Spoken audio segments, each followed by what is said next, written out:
And what's up, everybody? Back with another episode of the Live, Laugh, Left podcast, season 4, episode number 36. Here we go. We got a lot to talk about this week. Martinsville is in the books. Some chaotic short track action. The final four is set for each team, or for each series. So we're going to go over who made it, who didn't make it, and all that fun jazz. We've got a lot of silly season news to go over as the season comes to an end. A lot of stuff for 2026 starting to get underway. But we are not quite done with the season just yet. We will preview this weekend's action coming from Phoenix. Championship weekend is afoot. It's afoot. Here we go. So Martinsville. I will say right now I did not watch any action from Martinsville. I originally had intentions to watch the cup race, and then I got the day off work, so we did a movie marathon instead. But then I watched the highlights, so there we go. Anyway, Martinsville. For the truck series, Perez wrecked in the first stage. Norm Benning had a nice save, actually. He got tapped, went for a slide, but then was able to save it before fully spinning. Still brought out a caution, though. Christian Eckes was the first playoff driver to have problems. He had some mechanical issues that would later take him out of the race, and end his chances at winning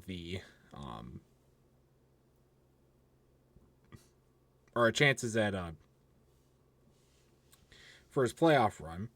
Raja Caruth was the next playoff driver to have issues. He crashed in stage 2. Waller went around and spun in stage 3. Tony Brenninger wrecked with Starpoli on the restart. So Tony Brenninger, probably her 8th crash of the season. Probably more than that. Are we really surprised at this point? Connor Mozak crashed. Brandon Curry spun. Jones spun, taking out Brandon Garcia as well as a few others, causing a big crash there. So, general short track action. Nothing too, I guess, out of the ordinary. It was pretty crazy, but it wasn't super, out of the ordinary or anything like that. At the end of the day, Corey Heim, as he has all season long, dominated and won. In overtime. It's his 11th win of the season. It's a record. And it matches his truck number now. So there's that. So really wasn't much.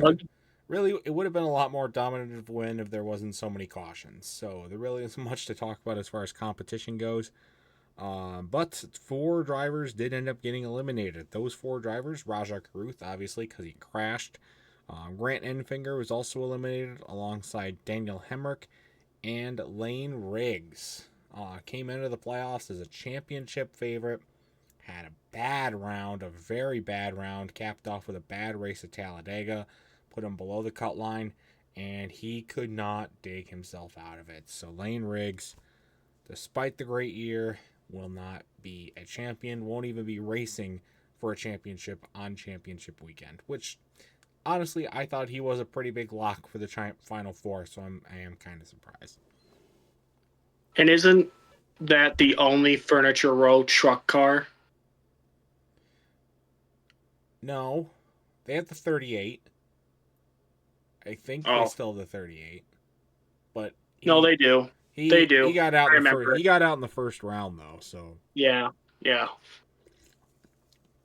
Sprite tea, by the way. I hate you sometimes. So I hate Sprite tea. Gary, I know it's bad, but I'm still gonna drink it. I told you this. It's not. It's not. I guess it's not bad. It's just mid. It's very mid. But I bought the 12-pack. I'm gonna drink the 12-pack. I live by those rules. So, anyways, the Xfinity race. Morris Snyder spun early. Connor Mozak was racing in this one too. A rare double weekend for him. He went around for a slide.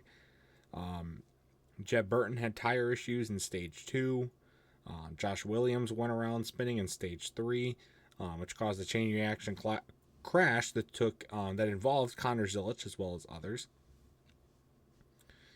Parker Retzlaff spun alongside Perez, and then the restart saw Carson Kvapil go around for a spin, so some playoff driver problems there. Daniel Dye had a blown tire late when it seemed like things were really going to settle down for the finish. But then it set up a chaotic last restart, and coming out of the chaos was none other than Taylor Gray. Yes, a feel-good winner, I would say. Taylor Gray picking up the win in overtime. I believe it's his first win in Xfinity. Could be wrong.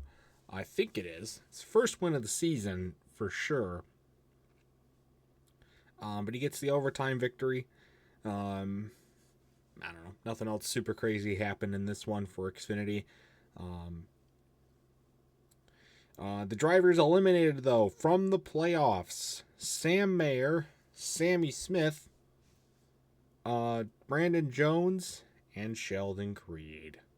All eliminated. That's right, folks. Carson Kvapil, massive rebound. What a round he had. Coming back from that spin to advance. So we'll talk more about him later. But those are the 4 eliminated from there. Then we get to the Cup race. Daniel Suarez went around early.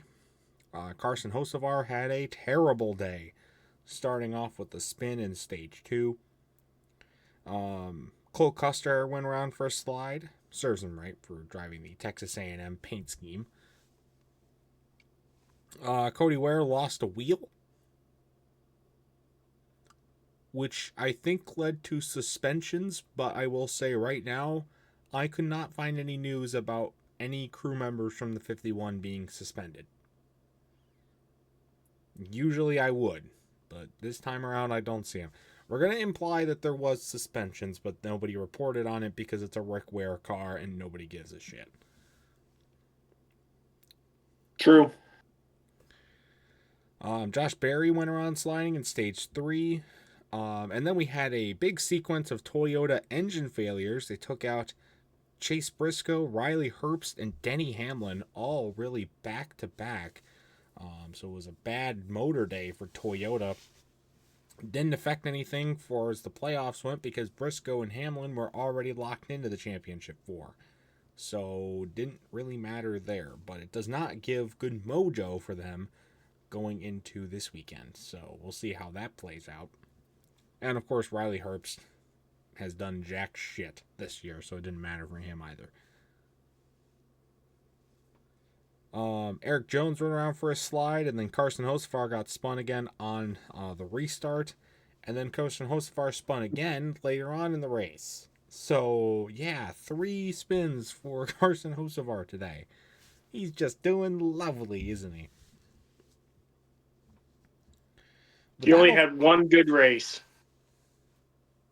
That was at Michigan. True. At one good race, his home track, and then all of a sudden... Funny enough, I was there. Maybe he just races good when I'm there. Sorry. Maybe it just doesn't rain when I'm not there. If you fund my around the country NASCAR journey, I will go to all the races. Carson. Then maybe you'll win a championship.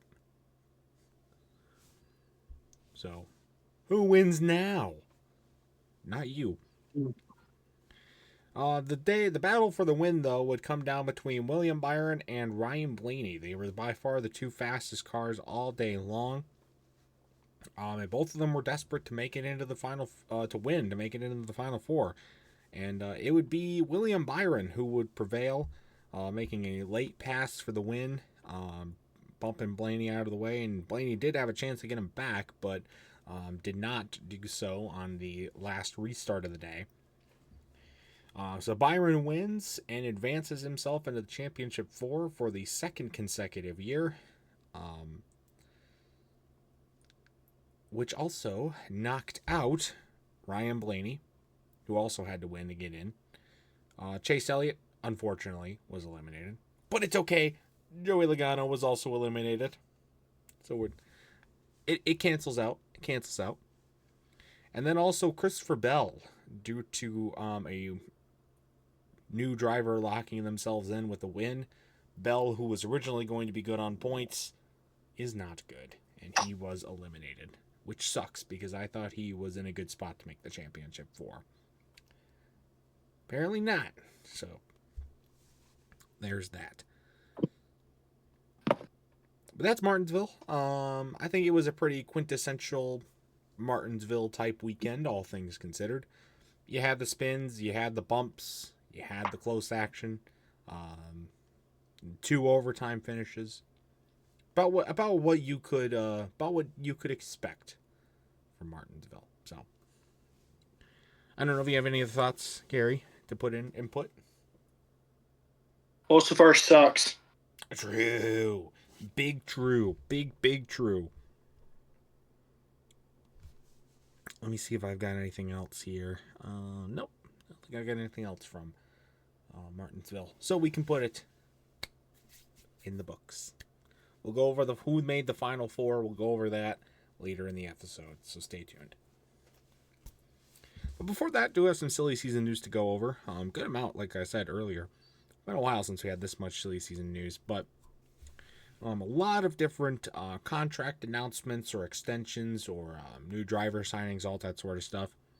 Landon Lewis is signing on to a part-time role for Nice Motorsports in the Truck Series next year. Zane Smith signed a multi-year contract extension with Front Row Motorsports. The new driver on the 7 truck, this is for this coming weekend, but Stephen Parsons is going to be in the 7 truck this weekend at Phoenix. Rocking a pretty good looking paint scheme, I will do say so myself. And then big news came out of Colleague this week as well, as they announced that they are actually pausing their Xfinity program for the 2026 season. It looks like this is mostly so that they can focus their efforts towards the Truck Series with the new Ram, with Ram coming back, and them being a team that's going to be carrying Ram in the Truck Series. So they're going to be kind of putting more of their efforts towards that. They also made their driver announcements for 2026 in the Truck Series. It's going to be Daniel Dye. It's going to be going down from their Xfinity program to their Truck program. And Justin Haley, who lost his ride in the Cup Series, will be going down to their Truck program as well. So those are the 2 truck drivers for Colleague in 2026. More update in the 2311 Front Row Motorsports lawsuit against NASCAR. NASCAR's counterclaim in the lawsuit was dismissed.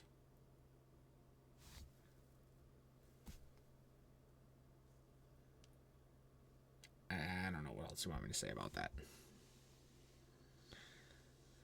The Daytona 500 date got moved. It got moved a week later than originally stated because of the Super Bowl. So, I guess we got to wait a week later for the Daytona 500. So, there we go. Watch, they're going to bring the Super Bowl champions to Daytona 500 to say, gentlemen, start your engines. As long as it's the Detroit Lions, I'm okay with that. Or if they, they'll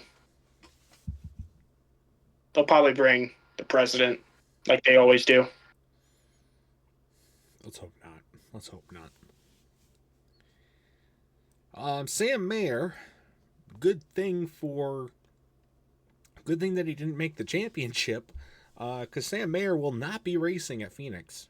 He has been suspended for the race due to intentionally wrecking Jeb Burton back in Martinsville. So, doesn't have any real implications for the weekend at all, but he will not be racing. So, it would have been funny if he had made the championship for, they probably would have just taken the win away so that he didn't make it. But we'll never know because that didn't happen. So, Or they probably would have suspended his crew chief. Yeah, but what does that do? Honestly, nothing. No, it doesn't. But that's Really, what probably NASCAR would do. that'd be a slap on the wrist.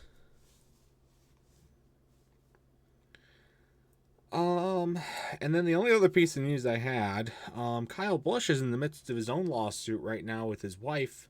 They're suing Pacific Life, another life insurance company. You know where this is going. There was an insurance scam taken upon them. Apparently, they're suing for $8.5 million. That's no small sum of cash that they're suing for. Yeah, there's a life insurance scam from Pacific Life. Let's read into this. This came out today. Oh boy, Fox News. They're a great, reliable site. Probably the reason why my grandparents are Kyle Busch fans. Are true.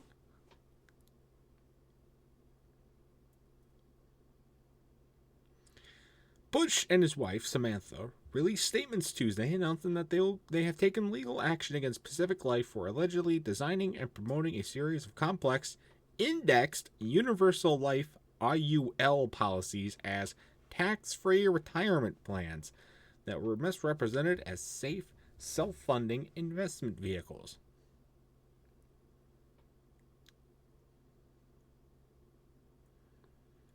According to the filing, the defendants, Pacific Life, used misleading illustrations, undisclosed costs, and false promises of guaranteed multipliers and controllable charges to induce the Bushes to pay more than English. $10.4 million in premiums. What? I don't even think they need that much. Resulting in net out-of-pocket losses exceeding $8.85 million. What?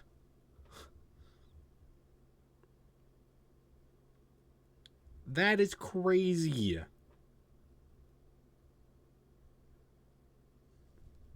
That is actually insane. I cannot believe that.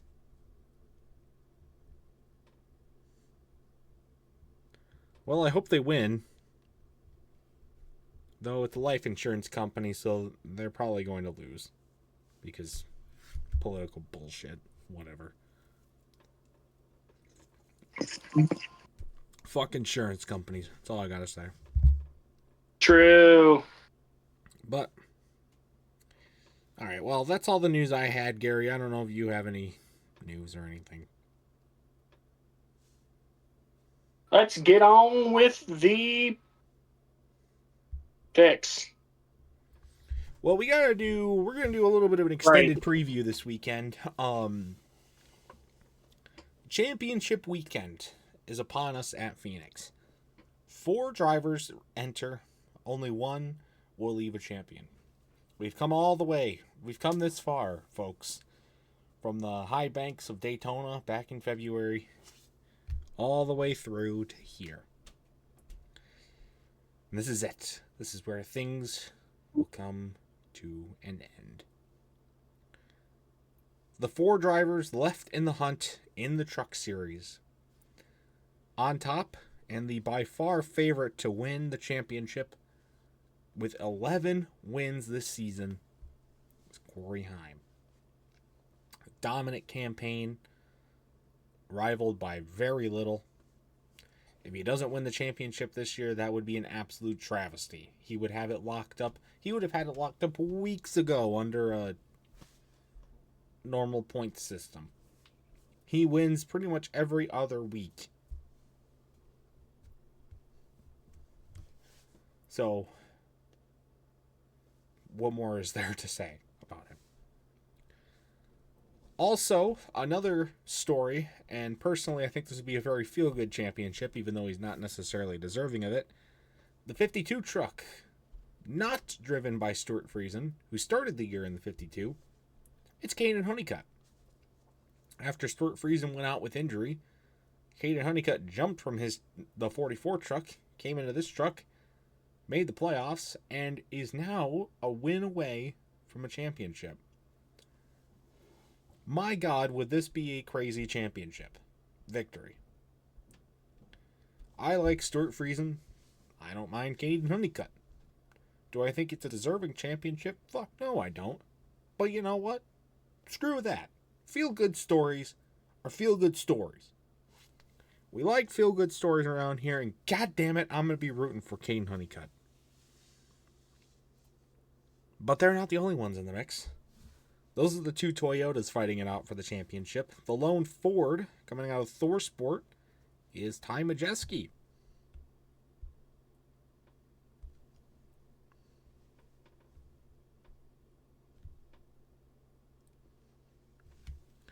Ty Majeski is actually the defending champion, so he'll be looking to go back to back. Been a pretty quiet year for Ty Majeski. Hasn't won a race yet, but he's been very consistent. And you know what? Consistency is all that matters.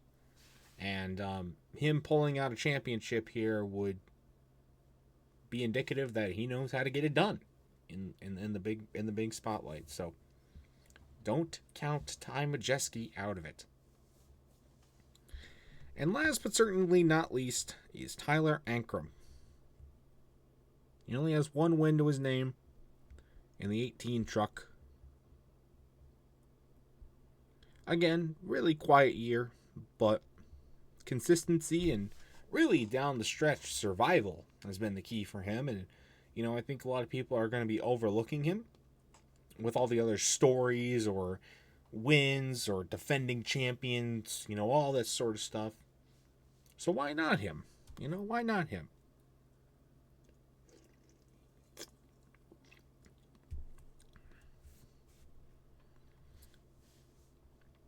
Now, really, if Corey Heim doesn't win again, it would be an absolute travesty. And I think he's got by far the strongest chance to win out of any of these four.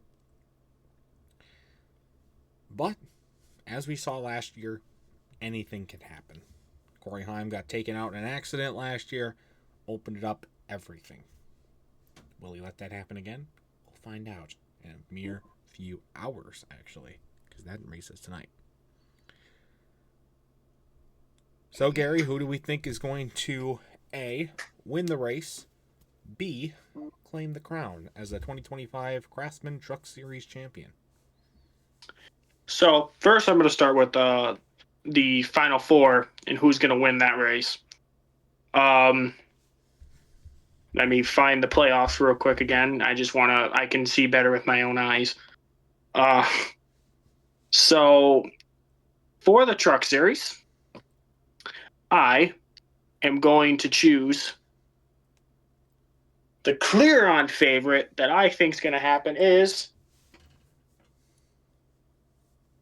driver the number 98, Ty Majeski.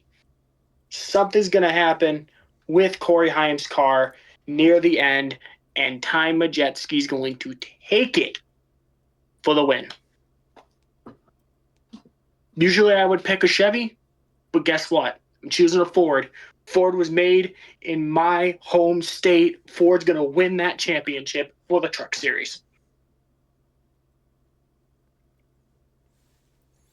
I have to go with the obvious pick, Corey Heim.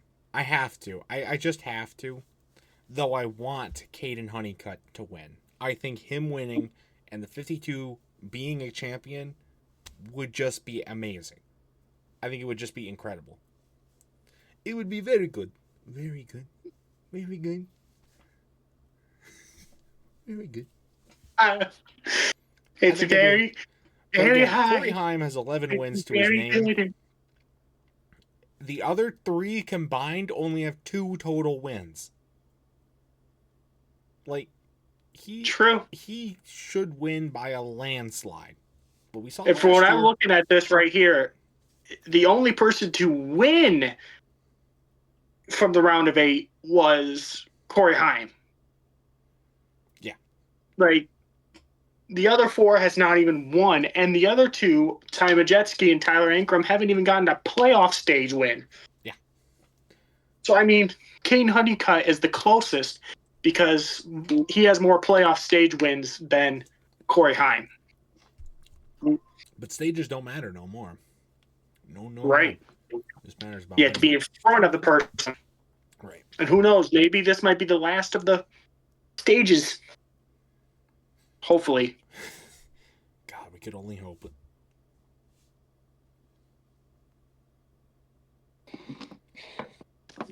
So the 4 drivers, so that's the truck series. The 4 drivers entering the ring for the Xfinity Series race tomorrow night are as follows. The top dog with 10 wins, an absolutely historic season, Connor Zilisch, putting up historic rookie numbers, been an absolute force all season. Hell, he sat out with an injury. After he slipped. And still kept up his pace. He slipped on a banana peel. He's coming in off a couple of subpar races, but that's due to accidents. So I think he'll be back to his original form this weekend. And again, like Corey Heim, he is by far the favorite to win. And if he doesn't win the championship, that would be an absolute travesty. But unlike Corey Heim, I don't think he has an easy path to it. The other 3 drivers in this Final 4, I think, are a lot stronger. In fact, he has not 1, but 2 teammates that'll be fighting it out with him for the championship. The first of those is the other driver that's been really dominant this season, and the defending Xfinity Series champion, Justin Allgaier. He's been really the only driver to contend on a season-long basis with Connor Zilisch. Most of the season, it's been one of those 2 or both of them running up front and contending for wins. Allgaier doesn't have as many wins to back it up, but he has been very consistent, gotten a lot of stage points, and he knows what he needs to do. He had a lot of adversity to overcome in this race last year with the penalty that he had to overcome, but he did it en route to the win. And why not try and make it back-to-back? The other driver in the Junior Motorsports camp, still fighting it out for the championship, the comeback miracle driver from last week, Carson Kvapil. Now, Carson Kvapil did, in fact, do not want to forget this point. He benefited from a lot of playoff drivers at Talladega crashing, and he avoided those crashes and benefited there, and then did admittedly have a really good run at Martinsville to keep himself above the cut line and get him in. Will that translate to a good run at Phoenix? I don't know. But the fact that he has gotten this far is very impressive. And I think Let me tell you guys, everybody, this. Okay? Sammy Smith, if he would have passed one more driver, full Junior Motorsports. Let me remind you that. I mean, yeah, Junior Motorsports has been by far the most dominant team all season. Jesse Love legit has RCR on his back right now. So if one and Junior Motorsports has a 3-4 shot of winning this championship, if they don't win it, that would be quite unfortunate, and also would be honestly a little bit funny if they didn't do it. But the 4th driver fighting it out is not a Junior Motorsports car, as Garry said. Comes out of the RCR camp. It's a Ford Chevy Final 4. Just noticed that. So a Chevy will win the championship in Xfinity this year. We got that confirmed. And that driver is none other than Jesse Love, entering I think his 2nd year in Xfinity.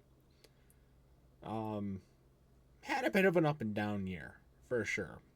He, like Garry said, barely even squeaked into this race. He's be like, oh, RCR cars are only super speedway merchant. Well, they are. You're correct. But let's not forget that if Austin Hill had not gotten suspended after his incident at Watkins Glen, Austin Hill would be in the championship for right now, too. Think about that one. Jesse Love's going to have a lot of work to do to win this race. I don't think he'll have the fastest car. He's going to have to go off a pit strategy and probably hope for a little bit of luck as well. He has to hope one of those Junior Motorsports, a.k.a. the number 88 car, wreck. He's going to have to hope for some crashes.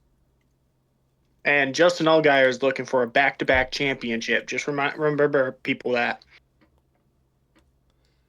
Justin Allgaier is going for the back-to-back championship. Connor Zilic looking to win the championship that he outright deserves. And Carson Kvapil and Jesse Love looking to spoil the party. How does that sound? All right, who do we think's going to win the race and the championship? Again, it could be different. It could be different. I didn't think it would be different for trucks, but it could be different. I don't know. So, I cheered for this guy last year to get it, and I wanted him to get it so bad, and he did. He's my favorite Xfinity driver. I'm going with the number 7 car, and the guy that has only won a championship with that 7 car, because the person that used to have it sucked. I'm choosing Justin Allgaier.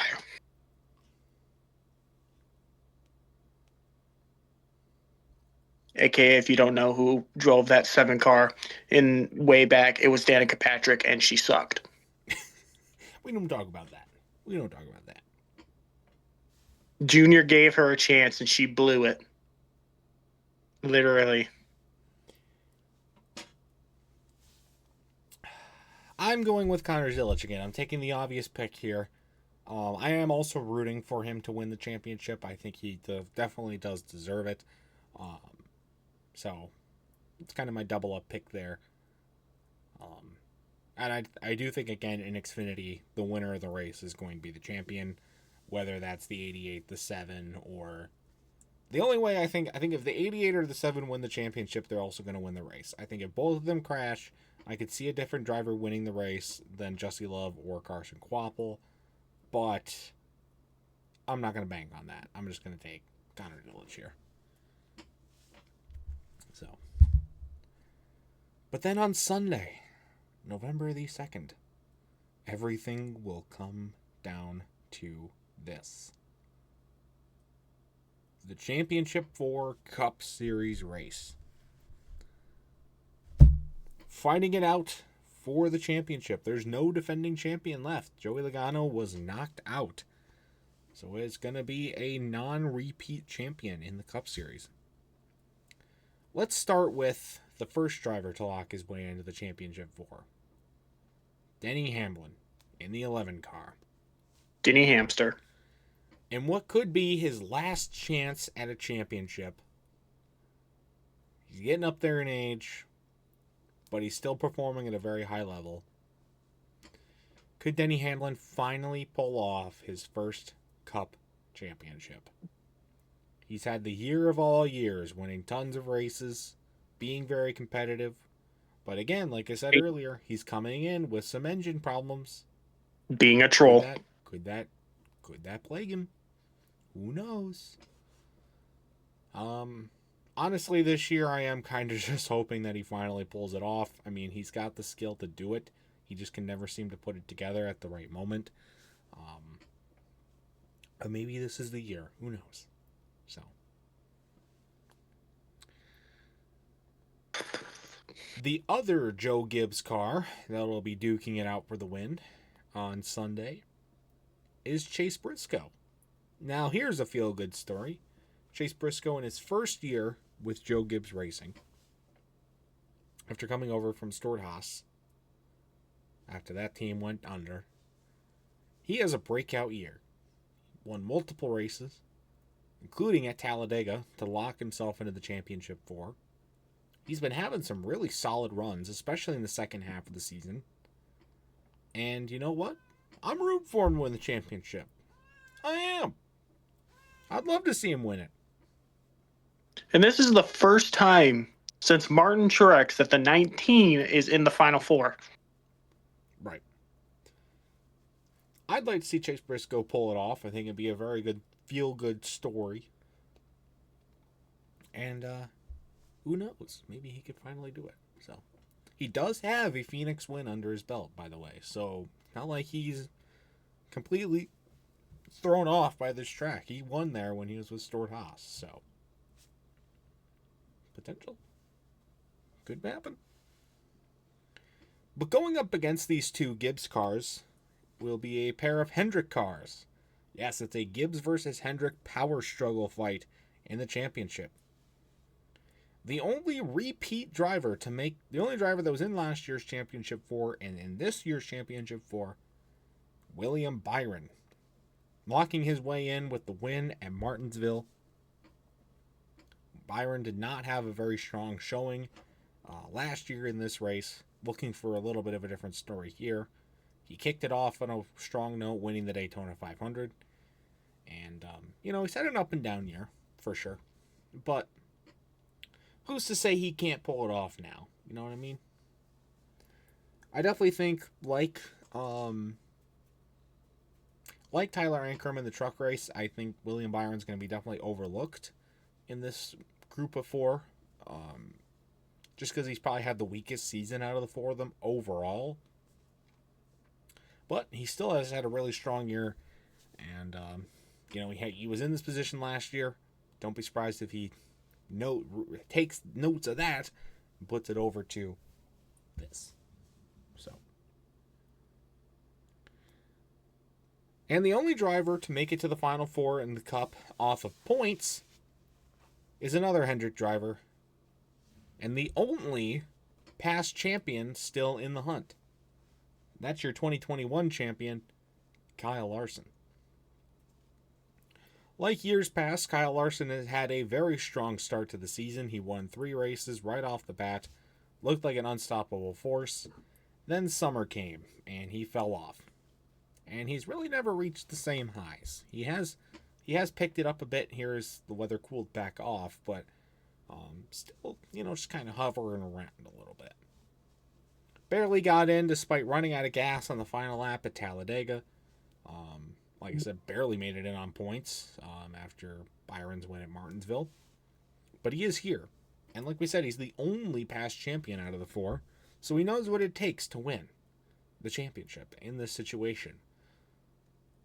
In fact, the 19 and the 11 were both in this situation, albeit with different drivers, just a few years ago when Larson pulled off that championship. So,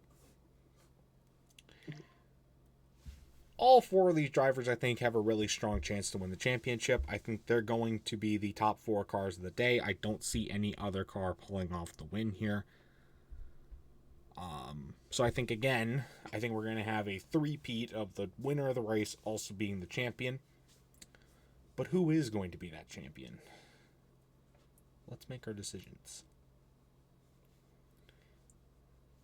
Now, Gary, do you have the chips?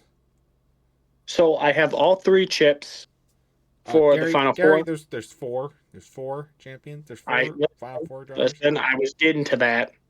I have 3 of the 4, but I'm using the 20 of Christopher Bell as Denny Hamlin because I do not have his. So that's what we're going to have to go with.